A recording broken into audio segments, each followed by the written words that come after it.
Hi all, ఎలా ఉన్నారు? Videos చూస్తున్నారు, డౌట్స్ అడుగుతున్నారు, కొంతమంది సిన్సియర్గా ప్రాక్టీస్ చేస్తున్నారు, కొంతమంది రెగ్యులర్గా వాట్సాప్లో మెసేజ్ పెడుతూ వాళ్ళ యొక్క డౌట్స్ని క్లియర్ చేసుకుంటున్నారు. మరొక కొంతమంది అయితే ప్రాక్టీస్ ఏదైతే ఇచ్చానో అది మాట్లాడుతున్నప్పుడు రికార్డ్ చేసి ఆడియో ఫైల్స్ పంపిస్తున్నారు. వాళ్ళతో నేను పర్సనల్గా ఇంటరాక్ట్ అవుతూ వాళ్ళకి కావాల్సిన బ్యాకప్ ఇవ్వడం జరుగుతుంది. కొంతమందికి ఇమీడియట్గా రెస్పాండ్ అవ్వలేకపోతే క్షమించండి, ఎందుకంటే ఒక పక్కన ట్రైనింగ్ క్లాసెస్ చెప్పడం, షూట్ చేయడం, ప్లస్ రెగ్యులర్గా టచ్లో ఉండడానికి ఇమీడియట్గా కాకపోవచ్చు, బట్ మ్యాక్సిమం అందరికీ రెస్పాండ్ అవడానికి ట్రై చేస్తున్నాం. మనము ఇంతకు ముందు వీడియోలో ప్రజెంట్ పర్ఫెక్ట్ గురించి చెప్పుకున్నాము. దాని గురించి పర్ఫెక్ట్ టెన్సెస్ అంటే మొత్తం ఆల్టర్నేటివ్ టెన్సెస్, అంటే పూర్తిగా రాకపోయినా మనం ఇంగ్లీష్లో మేనేజ్ చేయొచ్చు.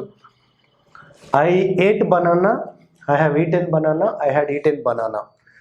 ఈ మూడింటిని ఏ ఏ సందర్భాల్లో వాడతారు, ఈ మూడింటికి ఏ ఏ టెన్సెస్ వర్తిస్తాయి, వాటి గురించి మనము చాలా క్లియర్గా ఈ వీడియోలో నేర్చుకోబోతున్నాం.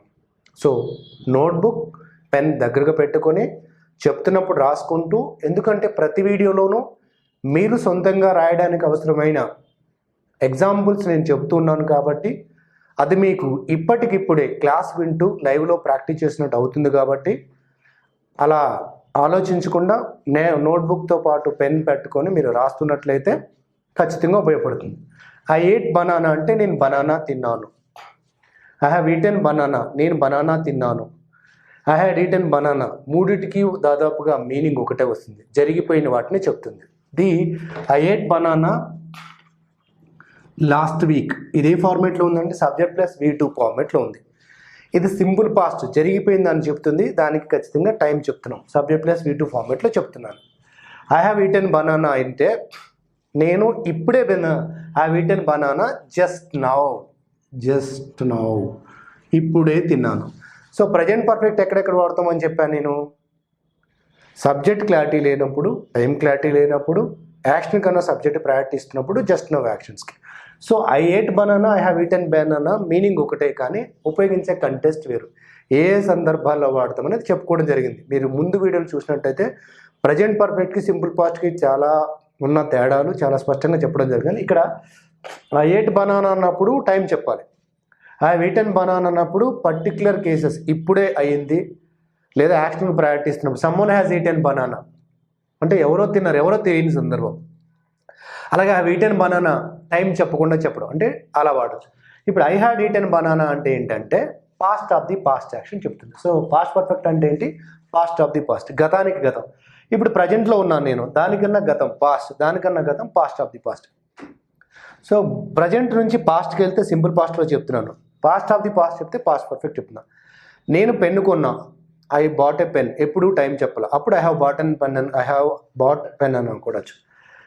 దీని టైం చెప్తున్నా, I bought a pen yesterday, దానికన్నా ముందు బేరం ఆడా, before that I had bargained. I had తర్వాత V3 వాడతాం, హ్యాడ్ తర్వాత V3నే వస్తుంది. మళ్ళొకసారి I met him, before that I had enquired about him, నేను కలిసాను, దానికన్నా ముందు ఎంక్వైరీ చేశాను. గతంలో రెండు పనులు చేసినప్పుడు గతానికి గతం చెప్పడానికి పాస్ట్ పర్ఫెక్ట్ వాడతాం.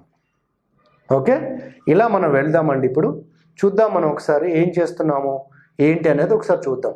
కొన్ని ఎగ్జాంపుల్ నేను చెప్తా. ఆమె అమెరికా వెళ్ళింది, దానికన్నా ముందు IELTS టెస్ట్ రాసింది. She went to USA, before that she had return past of the past IELTS test. అతను ఇంగ్లీష్ నేర్చుకున్నాడు, దానికన్నా ముందు బాగా ప్రాక్టీస్ చేశాడు. He learned English, before that he had practised well. ఆమె వంట చేసింది, దానికన్నా ముందు అన్ని ఐటమ్స్ కొనుక్కొచ్చింది. She cooked food, before that she had bought all the necessary items. అతను సినిమాల్లో నటించాడు, దానికన్నా ముందు సీరియల్లో నటించాడు. He acted in movies, before that he had acted in serials. ఆమె బిజినెస్ ప్రారంభించింది, దానికన్నా ముందు జాబ్ చేసింది. She started her business, before that she had worked as an employee. వాళ్ళు కవిత్వం రాశారు, దానికన్నా ముందు పాట రాశారు. They wrote a poem, before that they had written a song. ఇలా పాస్ట్ ఆఫ్ ది పాస్ట్ చెప్పడానికి పాస్ట్ పర్ఫెక్ట్ వాడతాము. ఇది కూడా ఆల్టర్నేటివ్ టెన్సే. మీకు పాస్ట్ పర్ఫెక్ట్ రాలేదనుకోండి సింపుల్ పాస్ట్లో చెప్పేయచ్చు.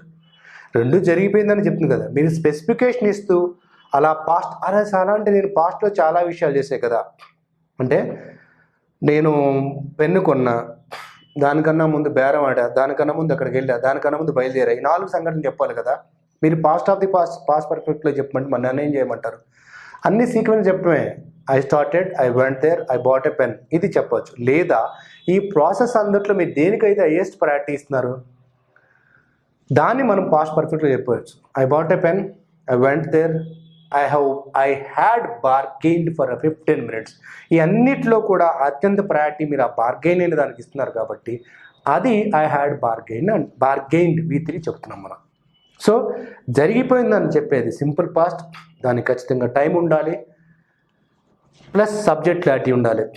టైం క్లారిటీ లేదు లేదా సబ్జెక్ట్ క్లారిటీ లేదు అప్పుడు ప్రజెంట్ పర్ఫెక్ట్లో చెప్తాము. అలాగే యాక్షన్ కానీ సబ్జెక్ట్ ప్రయారిటీ ఇస్తున్నాము అప్పుడు ప్రజెంట్ పర్ఫెక్ట్లో చెప్తాము. పాస్ట్ ఆఫ్ ది పాస్ట్, గతంలో 2 సంఘటనలు జరిగినప్పుడు గతానికి గతం చెప్పడానికి పాస్ట్ పర్ఫెక్ట్ వాడతాము. నేను ఆమెతో మాట్లాడాను, అంతకన్నా ముందు వాళ్ళ ఇంట్లో వాళ్ళని కన్విన్స్ చేశాను. I spoke to her before that I had convinced their parents. నేను ఇంగ్లీష్ ఫ్లూయెన్సీ తెచ్చుకున్నాను, అంతకన్నా ముందు డెడికేటెడ్గా ప్రాక్టీస్ చేశాను.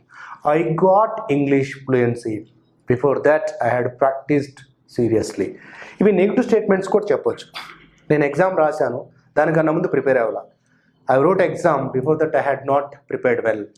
నేను కాలేజ్కి వచ్చాను కానీ ఏం తెలుసుకోలేదు, దానికన్నా ముందు ఏం తెలుసుకోవాలి. I came to college before that I hadn't గాటన్ any information, I hadn't గాటన్ అని కూడా అనొచ్చు.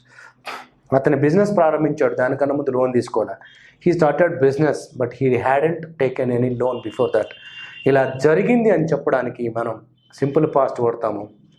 గతానికి గతం చెప్పడానికి పాస్ట్ పర్ఫెక్ట్ వాడతాము. జరిగిపోయిన వాటిలో టైం క్లారిటీ లేకపోయినా, సబ్జెక్ట్ క్లారిటీ లేకపోయినా, లేదా సబ్జెక్ట్ కన్నా యాక్షన్ క్లారిటీ ఇస్తున్నా ప్రజెంట్ పర్ఫెక్ట్ పెడతాము. మరొకసారి చెప్తున్నాను, పర్ఫెక్ట్ టెన్సెస్ అనేది ఆల్టర్నేటివ్ మాత్రమే. పూర్తి స్థాయిలో రాకపోయినా మనకు సింపుల్ టెన్సెస్ వస్తే సరిపోతుంది. అసలు అదన్నీ ఎందుకండి, 11 పదాలు కరెక్ట్గా చిన్ని పదాలు, అందులో 2 అక్షరాల పదాలు కొన్ని ఉన్నాయి, 3 అక్షరాల పదాలు కొన్ని ఉన్నాయి. ఈ 11 పదాలు లేకుండా ఇంగ్లీష్ మాట్లాడాం, అవి వస్తే మీకు అన్ని టెన్సెస్లో క్వశ్చన్స్ వచ్చినట్టు. మరి ఆ 11 పదాలు ఏంటో తెలుసుకోవాలనుకుంటారా? నెక్స్ట్ వీడియో చూడండి, చాలా సింప్లిఫైడ్. అరే ఈ 11 పదాలు నేర్చుకోవడానికి ఇన్ని రోజులు మనం వెయిట్ చేసామా, ఇన్ని సంవత్సరాలు భయపడ్డామా అనిపించేటట్టు ఉంటుంది. Don't miss it and practice regularly, get result. All the best.